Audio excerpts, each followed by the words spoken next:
Meus irmãos, é para chamar o Aleph, tá? É hoje. Vou estar orando nesse momento. Então, pela vida dele, agradecer a Deus também pelas nossas vidas, por esse momento que a gente possa estar concentrado e que a gente possa estar sendo abençoado pela palavra. Pai amado, muito obrigado pela vida do teu servo e se dispôs a pregar, a estar para o povo. Sabes que é uma missão, uma responsabilidade, e requer tempo, requer esforço, requer concentração. Muito obrigado pela disposição dele de estar ajudando o povo, abençoando o teu povo. Nos ajuda, Pai, nesse momento nos concentrados, nos ajuda a sermos edificados por tua palavra. Se possa tirando qualquer distração da nossa mente, que as dificuldades no dia a dia não nos atrapalhem, mas nos ajuda a estarmos focados no Senhor. Nos enche a tua instrução, capacita teu servo também, Senhor, que esse momento seja para a edificação do teu povo. Em nome de Jesus, então. Boa noite, irmãos.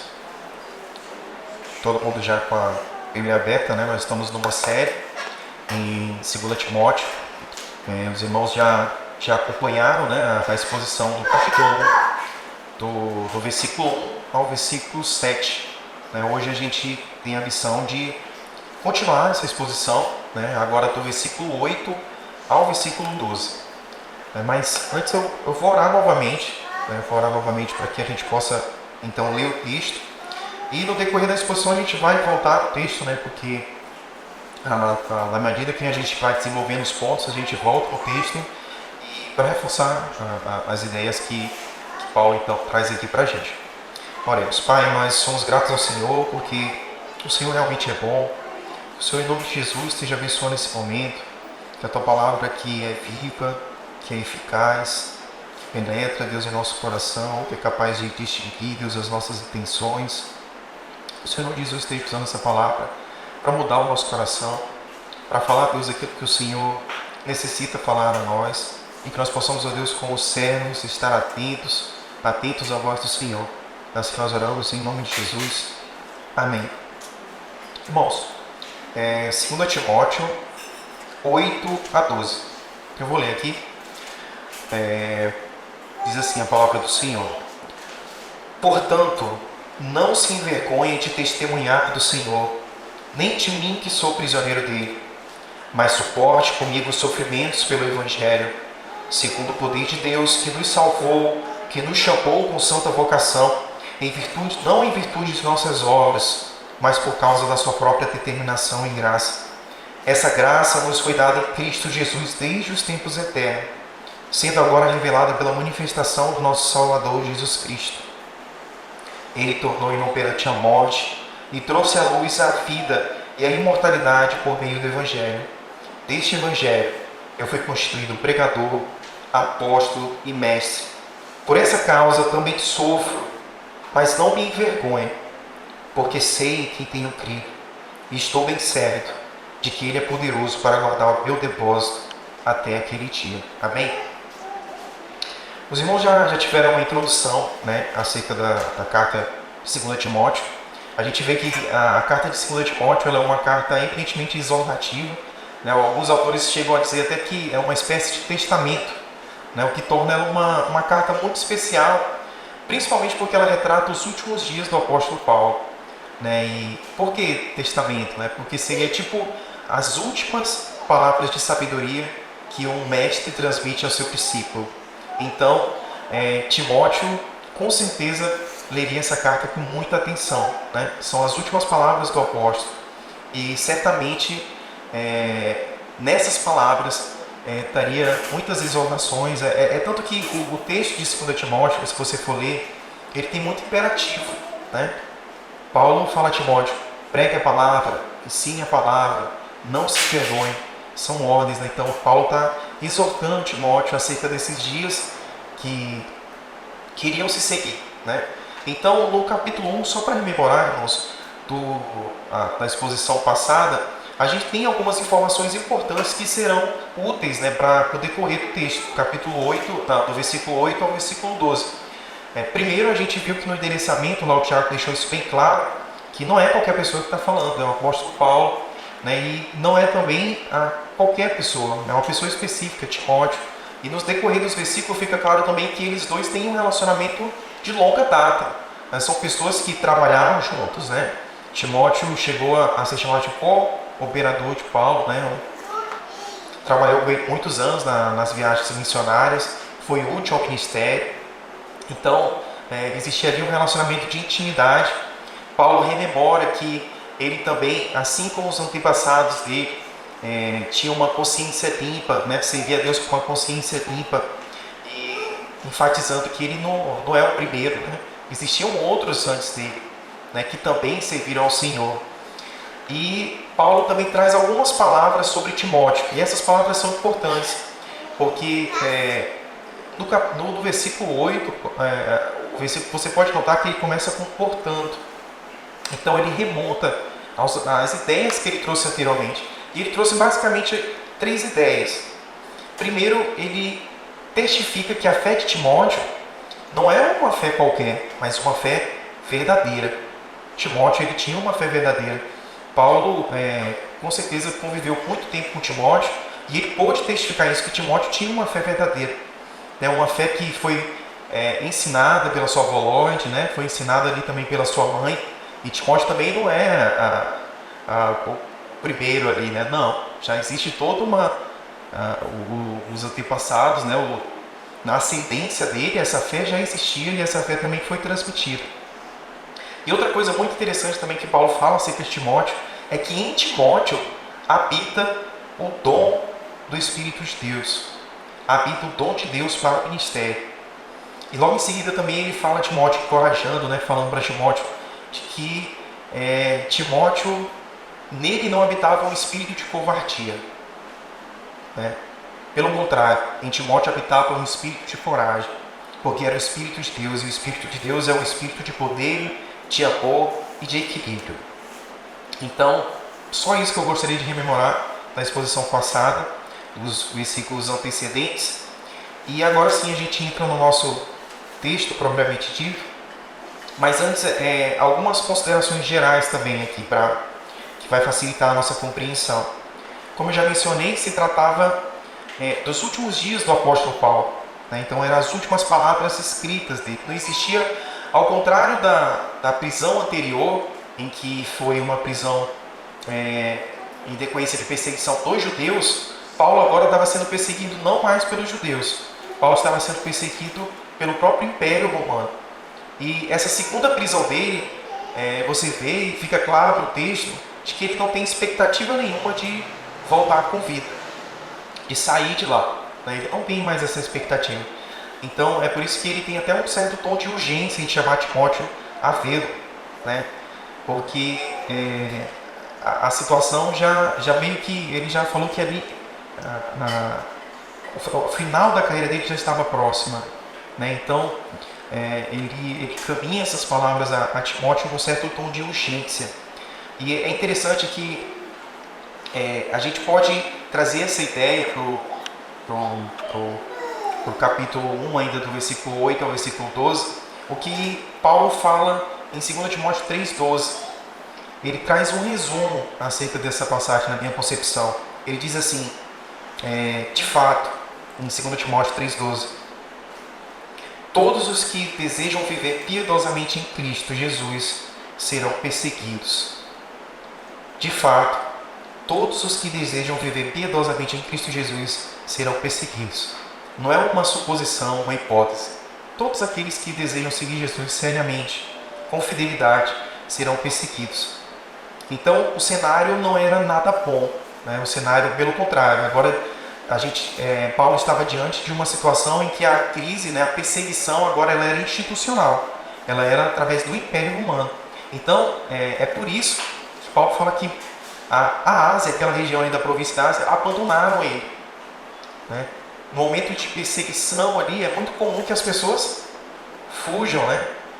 Fujam com medo. Se associar a Paulo seria algo perigoso naquele momento, né? Então, a igreja estava passando por um momento de forte perseguição, né? Através do imperador Nero, que foi o responsável pela prisão de Paulo. E a igreja estava em risco, porque aquele ambiente ele era um ambiente favorável a falsos ensinos, a covardia, a apostasia. Então, diante de tudo isso, tudo isso em mente, Paulo exorta Timóteo a ter coragem porque a missão seria árdua, né? Não só ter coragem, ele precisava estar consciente de que nessa caminhada, no desenvolver desse ministério, o sofrimento não é exceção, o sofrimento ele é a regra. Então, pode projetar a ideia geral aí, Tiago, por favor. Eu resumi esse pequeno trecho, de 8 a 12, com as seguintes palavras. Em tempos de instabilidade e perigo, o servo fiel mantém-se firme no Evangelho, participando com coragem dos sofrimentos que lhe são inerentes, os sofrimentos inerentes ao Evangelho. Então, o servo fiel, ele não só se mantém firme, mas ele participa desses sofrimentos. E não participa de qualquer forma, ele participa com coragem dos sofrimentos inerentes ao Evangelho. Pode passar, ponto 1. Versículo 8, irmãos. Portanto, não me envergonho de testemunhar do Senhor. Não se envergonhe de testemunhar do Senhor, nem de mim que sou prisioneiro dele. Só até aqui. A primeira ideia que Paulo traz a nós nessa noite, e levou a Timóteo, é de que o servo fiel deve testemunhar do Senhor com coragem. A gente já viu que o ambiente não era propício à covardia. E quando Paulo fala portanto, e ele se remete aos versículos anteriores, ele está trazendo à memória de Timóteo tudo aquilo que ele já falou. Não existe desculpa nenhuma para Timóteo, não existe argumento legítimo para que ele tenha covardia, para que ele tenha medo. Porque nele habita o quê? O Espírito de Deus, a capacitação de Deus para o ministério. Timóteo é dono de uma fé, possui uma fé sincera, e o Senhor o capacitou para o ministério. Então, diante disso, Timóteo, não tenha medo. Não se envergonhe do Evangelho. Pelo contrário, ao convocar Timóteo a não se envergonhar de testemunhar do Senhor, Paulo impõe o dever de coragem. Aqui, nessa primeira parte do versículo, quando Paulo fala não se envergonhe, ele está se utilizando de uma figura de linguagem em que o que ele pretende dizer, na verdade, não só que Timóteo devia se envergonhar, no sentido de se orgulhar do Evangelho, mas ele estava querendo dizer que Timóteo deveria ter coragem. Diante de tempos difíceis, Timóteo deveria reagir com coragem.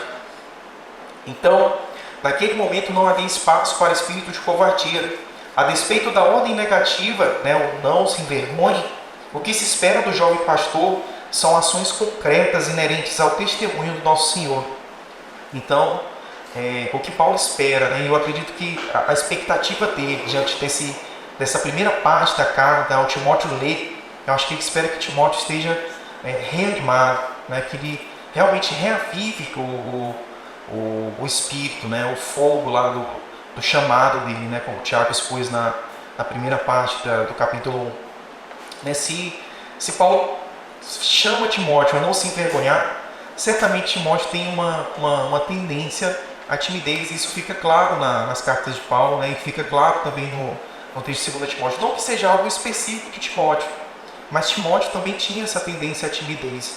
Isso poderia, com certeza, atrapalhá-lo no ministério. E aqui eu trago já uma aplicação com relação a todos nós. Testemunhar do Senhor demanda proatividade, ação, procedimento, pois omissões, caso não se envergonhar, somente as omissões não glorificam a Deus, pois do nada surge. Irmãos, nós somos chamados pelo Senhor a agir. Como que nós testemunhamos do Senhor? Nós testemunhamos do Senhor através do nosso procedimento, através das nossas ações. Nós não devemos cruzar os braços. E Timóteo também, de forma alguma, deveria naquele momento cruzar os braços. Pelo contrário, que Paulo, o seu mestre, e Timóteo como discípulo, que Paulo esperava do seu discípulo, é que ele estivesse disposto a enfrentar aqueles desafios com coragem, porque Paulo já estava prestes a encerrar o seu ministério. E ele deixou o ministério num certo ponto ali. E Timóteo, o seu discípulo, deveria dar continuidade àquilo. Então, a falta de coragem, a falta de trepidez naquele momento seria prejudicial à expansão do Evangelho. É por isso que Paulo chama Timóteo não somente a se orgulhar do Evangelho, mas que ele possa tomar ações concretas, e isso a gente vê no decorrer da carta. Ele vai ser chamado a reter a palavra, a guardar a palavra, ele vai ser chamado a ensinar a palavra, ele vai ser chamado também a pregar a palavra. Então Paulo tem uma série de exortações de Timóteo que existe nele uma atitude proativa, e não é diferente também de nós. Nós também somos chamados a agir. Não, no reino de Deus não existe espaço para omissões. Pelo contrário, o Senhor nos chama para ação, o Senhor nos chama para proatividade. Uma outra questão interessante, irmãos, é que dentro do texto ali, você não tem exatamente isso, mas o ambiente externo que Timóteo estava inserido era um ambiente de falsos mestres. E essas pessoas eram pessoas extremamente proativas, eram pessoas extremamente compromissadas em pregar a mentira, em espalhar inverdades acerca do Evangelho. E Timóteo também vai ser chamado a combater tudo isso. E esses homens eram homens intrépidos, eram homens realmente proativos. E Timóteo, de igual forma, deveria ser proativo também. Ele deveria combatê-los com a verdade. Porque Timóteo tinha em suas mãos a verdade, que é o Evangelho do nosso Senhor. Timóteo, igualmente, não deveria se envergonhar de Paulo. A última parte, Paulo fala também ali, que além de não se envergonhar do Senhor, do testemunho do Senhor, ele também não tinha motivos para se envergonhar do seu mestre, Paulo. E Paulo traz uma coisa muito interessante, irmãos. Ele fala que ele é prisioneiro de quem? Do Senhor. Do Senhor. Paulo não é prisioneiro de Nero, não. Ele está falando, meu filho, porque o que acontece? Naquele momento ali, com certeza muitos irmãos ali da província da Ásia, e ele fala isso, o abandonaram, porque se associaram ao presidiário, né? Ele não era nem um preso político como ele foi anteriormente, não. Agora era um preso comum, né? Estava dentro de uma masmorra, né? Passando frio, já era idoso. Inclusive o final da vida de Paulo, se você for olhar de uma perspectiva humana, é totalmente frustrante, né? O apóstolo, o grande apóstolo do nosso Senhor, se encontra em uma masmorra, né? Ele pede a Timóteo que traga uma capa para ele, os seus pergaminhos, né? Com certeza passando frio, né? E é interessante que o Tiago falou isso na exposição dele, que ele trata isso não com rancor, pelo contrário, ele trata, naquele momento ali, ele rememora as bênçãos de Deus durante o seu ministério, né? Então Timóteo também não tinha motivo algum para ter vergonha de Paulo, porque Paulo não era prisioneiro de Nero, Paulo era prisioneiro do Senhor. Foi o Senhor quem o colocou naquela situação. O Senhor não estava fora do controle naquele momento. O Senhor continuou soberano, o Senhor conduziu Paulo naquele momento. Ele deu o privilégio de ser decapitado. É complicado, irmãos, mas até isso, algumas pessoas falam que é um privilégio, porque ele era cidadão romano, né? E ele teve o privilégio de ser decapitado, porque se fosse outra pessoa, seria crucificado. Mas o Senhor conduziu Paulo durante esse momento, e Paulo estava convicto em que ele tinha crido, né? Ele tinha certeza, né, do Deus que ele criou. Então isso fez com que ele tivesse uma visão mais abrangente e pudesse orientar o seu jovem pastor Timóteo.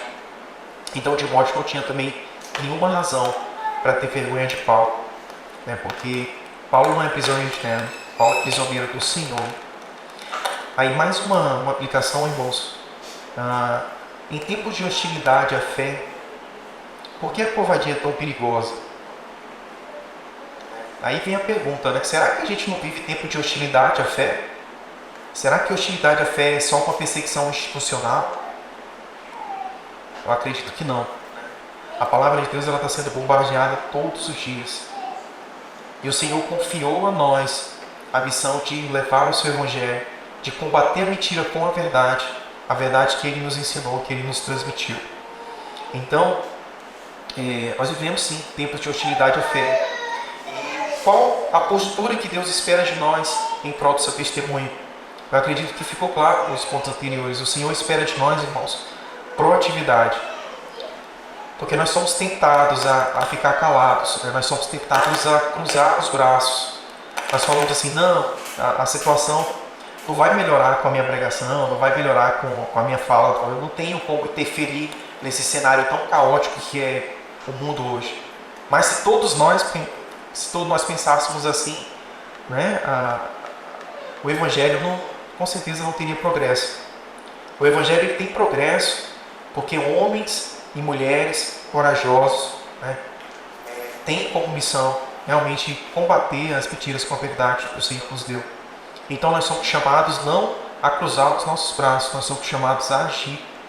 Né? Isso é uma aplicação para a minha vida. Né? Muitas vezes nós somos tendenciosos a nos calar, mas nós precisamos falar do Senhor. Nós precisamos testemunhar do Senhor. Nós precisamos estar atento à nossa conduta, né, ao nosso procedimento, à forma como nós interagimos com as pessoas que estão ao nosso redor, para que assim nós possamos glorificar o nosso Deus. Tempos difíceis demandam homens, como eu já havia falado, e mulheres corajosos, não tímidos. Né? E aqui, o que Paulo falou para Timóteo vale para nós. Né? Partindo do pressuposto que você já conhece o Senhor também não lhe deu um espírito de covardia. O Senhor nos deu um espírito de coragem, um espírito de poder e de amor. Então nós não temos, na verdade, desculpa, né, para opor a Deus, no sentido de que, não, Senhor, não posso, eu sou gago, né? Não posso, eu não sei falar, eu sou fraco, eu não sei me expressar, amém. Não existe desculpa, irmãos, porque o Senhor já nos capacitou e Ele nos deu o seu Espírito, e o seu Espírito nos capacita a agirmos. Pode passar, ponto 2.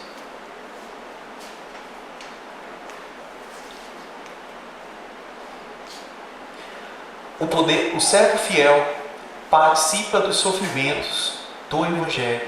Versículo 8 a 11. Vamos ler novamente.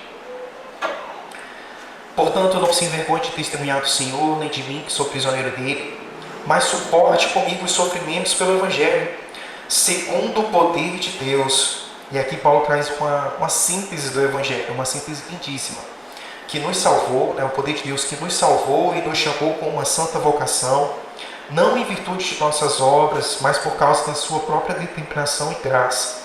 Essa graça nos foi dada em Cristo Jesus desde os tempos eternos, sendo agora revelada pela manifestação do nosso Senhor Jesus Cristo, Salvador Jesus Cristo.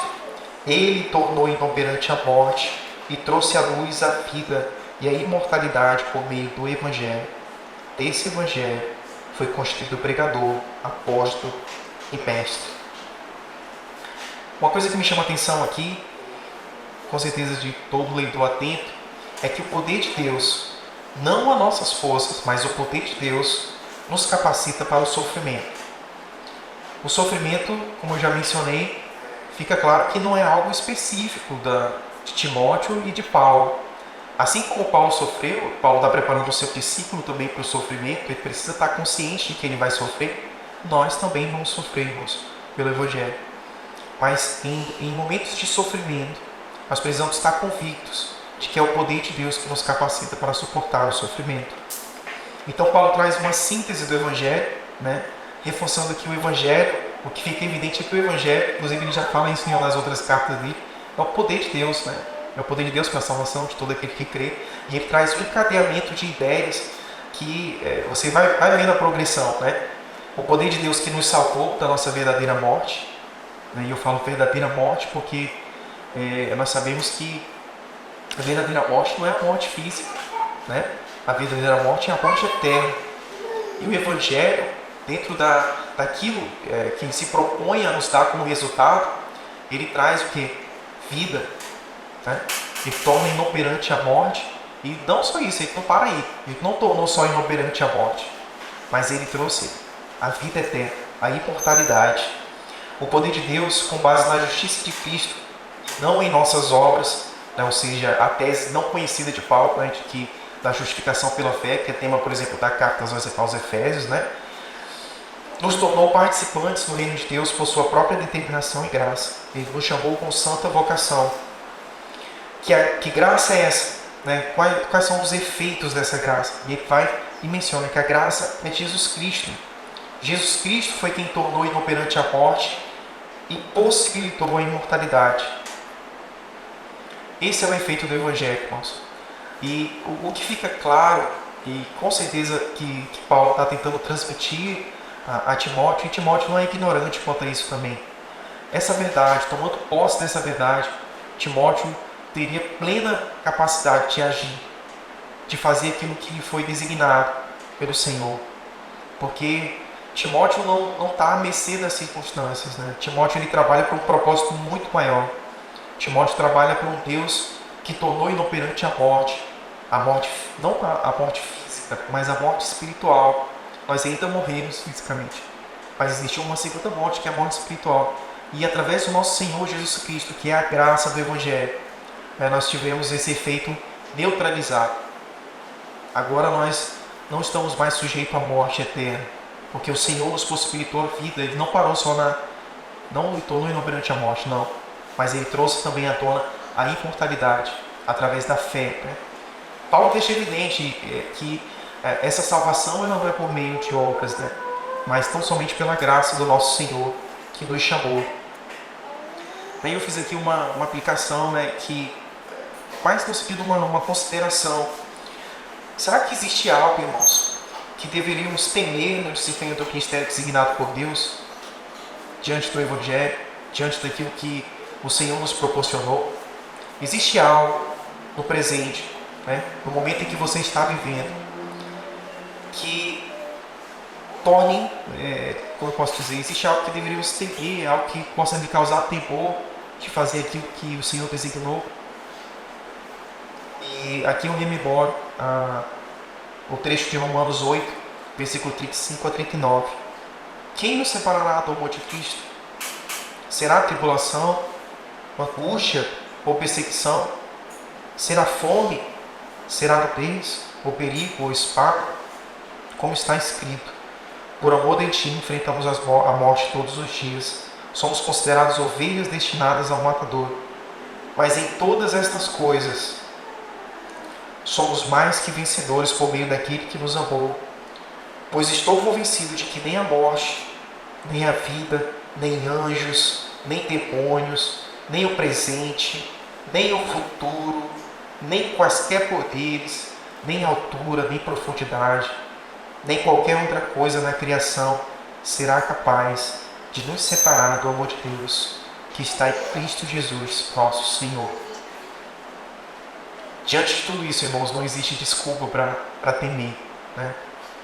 Com certeza, não é o tipo de situação que é simples você falar, mas o que acredito que a gente tem que trazer para nós é que quando a gente estiver na situação, né, a gente precisa rememorar essas coisas. Timóteo estava diante de uma situação dificílima, o cenário não estava favorável.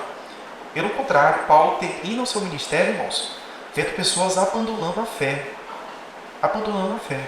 Se ele tivesse os olhos fitos ali só naquela circunstância, parece que todo o trabalho que eu fiz parece que não rendeu, né? Mas não. Paulo tem um olhar prospectivo para o futuro, né? Sabendo de quem ele tem crido, sabendo quem o enviou. E apóstolo é justamente isso, né? É uma pessoa que é como se fosse um representante designado pelo Senhor, né? Então ele não pode nem ir além e nem ficar aquém. Ele tem que dar exatamente aquilo que o Senhor transmitiu a ele. E é isso que Paulo faz. Esse é o conteúdo do Evangelho, essa é a síntese. Então, quando nós estivermos diante de circunstâncias que demandam de nós coragem, ação, nós precisamos rememorar isso. De que no Senhor nós temos tudo. Nós temos tudo. Eu fico imaginando um ser humano, né? E isso para mim, irmãos, né? Não é para vocês não, é para mim. Eu fico imaginando como que seria a minha vida se eu tivesse essa convicção de forma plena, extremamente convicto, porque nós somos por natureza vacilantes, né? Mas se nós tivéssemos essa convicção de forma plena mesmo, né, como Paulo, com certeza nós estaremos aptos a agir, nós estaremos mais proativos em fazer a obra do Senhor. Porque uma pessoa que não teme a morte, não teme nada, porque o Senhor já lhe deu tudo, é uma pessoa extremamente apta a cumprir os propósitos do Senhor, os propósitos do ministério. A convenção do poder de Deus nos dá ânimo para enfrentar os desafios do ministério. Ninguém pode detê-lo. Paulo até poderia estar preso, mas o Evangelho De forma alguma. O Evangelho não estava preso. Paulo estava acorrentado, mas o Evangelho estava acorrentado? Não. Da mesma forma, hoje, a gente tem muitas ideias contrárias ao que o Senhor nos ensina, ao que o Senhor nos transmite. O Evangelho está sendo bombardeado a todo momento, mas o Evangelho está em nós, e nós somos responsáveis por combater essas mentiras com a verdade. A sermos pessoas intrépidas, pessoas corajosas, pessoas dispostas a ter uma atitude proativa quando for desafiado, ou quando vê uma circunstância em que você tem que intervir. Pode passar para o terceiro ponto, Tiago. O servo fiel é fortalecido pela convicção do poder de quem o vocaciona ao sofrimento. Versículo 12. Estamos finalizando. Por essa causa também sofro, mas não me envergonho, porque eu sei quem tenho crido. Estou bem certo de que Ele é poderoso para guardar o que lhe confiei até aquele dia. Por essa causa eu também sofro, Timóteo, mas não me envergonho, porque sei quem tenho crido, e estou bem certo de que Ele é poderoso para guardar o que lhe confiei até aquele dia. O servo fiel, ele é fortalecido pela convicção do poder de quem o vocaciona, o Senhor, ao sofrimento. Então Paulo, ele conclui, conclui então o capítulo, porque vocês terão a continuidade da exposição. Mas nesse trecho aqui, Paulo traz um princípio, irmão, que é atemporal. É o assim como eu. Você já ouviu falar desse princípio? Assim como eu, Timóteo, não se envergonhe. Essa é a melhor forma de se transmitir ensino. É praticando. É o seu mestre. E Timóteo não tinha dúvida quanto a isso, porque Timóteo presenciou o ministério de Paulo. Então Paulo traz à tona a Timóteo uma questão pessoal. Timóteo, assim como eu, não se envergonhe do Evangelho. Pelo contrário, tenha convicção de quem me chamou. Eu tenho convicção, Paulo tem convicção de quem o chamou. Então Paulo conclui esse trecho através do seu exemplo pessoal, de que não há motivos plausíveis para que haja vergonha do testemunho do Senhor, nem mesmo razão para temer o sofrimento. E aqui Paulo está dizendo que o seu depósito, aqui a sua vida, a sua salvação, pelo que eu vi, essa é a melhor interpretação. Paulo confia no Senhor, e Paulo conhece o Senhor, e é por isso que ele desempenha o seu ministério com tanta convicção, irmãos. Quando nós conhecemos o Senhor, quando nós conhecemos do caráter do Senhor, certamente esses temores corriqueiros seriam afastados. Então, pode passar, Tiago. Vamos só rememorar aqui. Gostaria de rememorar com os irmãos esse pequeno trecho. Nós teremos ainda a continuidade da exposição, lembrando que a gente só fez aí do versículo 8 até o 12. E aqui, se eu pudesse resumir, irmãos, Paulo ele traz duas perspectivas. Primeiro, Timóteo não devia de forma alguma se envergonhar. Não existe motivo para Timóteo ter vergonha. Mas não só isso. Quando ele fala para Timóteo não se envergonhar, ele está falando para Timóteo ter coragem, porque a circunstância demanda isso. Mas ele diz também que Timóteo deveria participar dos sofrimentos. Após isso, ele vai trazer uma perspectiva acerca da palavra, acerca do Evangelho. Timóteo deveria reter a palavra, mas isso será na próxima exposição. Então, resumindo, o servo fiel deve testemunhar do Senhor com coragem, todos nós. O servo fiel participa do sofrimento do Evangelho com coragem também. E o servo fiel é fortalecido pela convicção do poder de Deus, pelo poder de quem o vocaciona ao sofrimento. O servo fiel é fortalecido pela convicção do poder de quem o vocaciona ao sofrimento. Amém, irmãos? Vamos orar.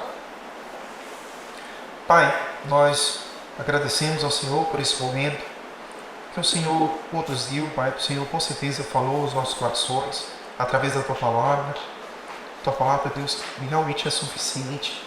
Ela por si só é capaz de confrontar o nosso coração, de discernir as nossas intenções. Que o Senhor esteja, Deus, nos capacitando a testemunhar do Senhor. Sabemos que esse é um ministério de todo aquele que é chamado pelo Senhor. Nós precisamos, Deus, tomar atitudes nessa semana, Que o Senhor Jesus esteja rememorando a nós essas verdades, que diante de situações difíceis, situações complicadas, nós possamos também lembrar, Deus, de que no Senhor nós temos vida, vida em abundância. Através do Senhor a morte se tornou inoperante. Através do Senhor nós temos a eternidade. Ajuda-nos, ó Deus, a sermos intrépidos. Ajuda-nos, ó Deus, a sermos pessoas corajosas para a honra e glória do Teu Santo Nome. Amém.